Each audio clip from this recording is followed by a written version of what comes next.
Hi ಎಲ್ರಿಗೂ ನಮಸ್ಕಾರ. Sandalwood ನ ಪ್ರತಿನಿತ್ಯದ ಸುದ್ದಿಗಳಿಗಾಗಿ ಈಗಲೇ ಸಬ್ಸ್ಕ್ರೈಬ್ ಮಾಡಿ ಹಾಗೂ ಪಕ್ಕದಲ್ಲಿರುವ ಬೆಲ್ ಬಟನ್ ಅನ್ನು ತಪ್ಪದೇ ಕ್ಲಿಕ್ ಮಾಡಿ. ಜಗೇಶ್ ಅಣ್ಣಂದು ಟ್ವಿಟರ್ ನಲ್ಲಿ ಫಾಲೋ ಮಾಡ್ತೀವಿ.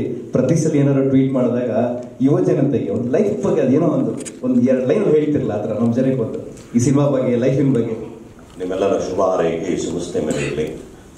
ಅವ್ರು ಹೇಳ್ದಂಗೆ ಟಿವಿಯಿಂದ ಬೆಳ್ಳಿ ಪರದೆವರೆಗೂ ಗೊತ್ತಿದೆ. ಅದಕ್ಕೆ ಮುಂಚೆ ಒಂದಂತೂ ಹೇಳ್ತೀನಿ, ಕರ್ನಾಟಕದಲ್ಲಿ ಇವತ್ತು ದರ್ಶನನ್ನ ಹೃದಯದಲ್ಲಿ ಇಟ್ಟುಕೊಂಡು ಆರಾಧನೆ ಮಾಡುವಂಥ ಒಂದು ದೊಡ್ಡ ಒಂದು ಫ್ಯಾನ್ಸ್ನ ಸಂಪಾದನೆ ಮಾಡಿರುವಂಥ ಒಂದು ಟೀಮ್ ಅಂತ ನಾನು ಆತರ ಕೈನಲ್ಲಿ ಒಂದು ಜನಕ್ಕೆ ಒಂದು ಸಂದೇಶ ರವಾನೆ ಮಾಡಲಿ. ಯಾಕಂದರೆ ಈತನ ಮಾತಿಗೆ ಅಷ್ಟೊಂದು ಒಳ್ಳೆ ಮೌಲ್ಯವಿದೆ.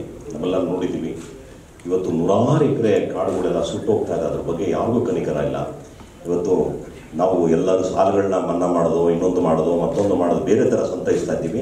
ಪರಿಸರವನ್ನು ಸಂತೈಸೋದಕ್ಕೆ ಭಾಳ ಸೂಕ್ತವಾದಂಥವ್ರು ಅಂದರೆ ಈತನ ಬಾಯಿದಲ್ಲಿ ಬಂದರೆ ಅದು ನಿಜವಾಗ್ಲೂ ಆ ಕಾಡ್ಗಿಚ್ಚಿನ ಬೆಂಕಿ ಆಗಿದೆ.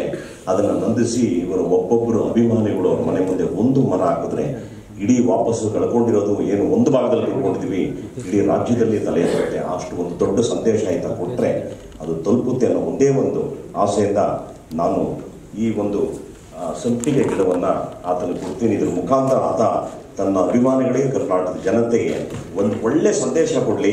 ಯಾಕೆಂದರೆ ನನ್ನ ಆಸೆ ಈತ ರಾಷ್ಟ್ರೀಯ ಮಟ್ಟೇನೋ ಅಂತಾರಾಷ್ಟ್ರೀಯ ಮಟ್ಟದವರೆಗೂ ಕೂಡ ಹೋಗಬೇಕು.